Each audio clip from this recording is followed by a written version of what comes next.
क्या हम बाइबल में अपनी इच्छा के अनुसार कुछ जोड़ या हटा सकते हैं? बिल्कुल नहीं। परमेश्वर का वचन हमें स्पष्ट चेतावनी देता है।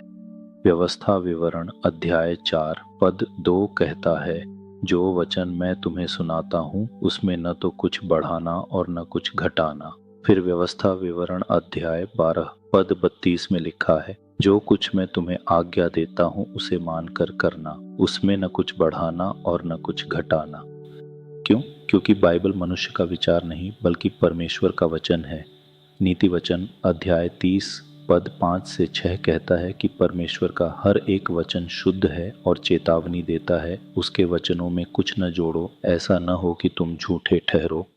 और ध्यान दीजिए, 2 तीमुथियुस अध्याय 3 पद 16 से 17 बताता है कि संपूर्ण पवित्र शास्त्र परमेश्वर की प्रेरणा से है और हमें हर अच्छे काम के लिए तैयार करता है। प्रकाशित वाक्य अध्याय 22 पद 18 से 19 में भी परमेश्वर के वचन में कुछ जोड़ने और उसमें से कुछ निकालने के विरुद्ध गंभीर चेतावनी दी गई है। इसलिए हमें बाइबल को अपनी पसंद के अनुसार बदलना नहीं है। जो परमेश्वर ने कहा उसे स्वीकार करें, जो परमेश्वर ने नहीं कहा उसे परमेश्वर के नाम पर न सिखाएं, और जो सत्य हमें पसंद नहीं उसे भी हटाए नहीं।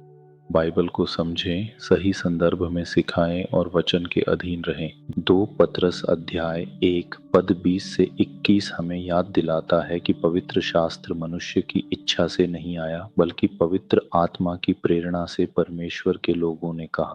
परमेश्वर के वचन में न जोड़ें न घटाएं बल्कि विश्वास योग्यता से उसे माने और सिखाएं। Be blessed, share with others.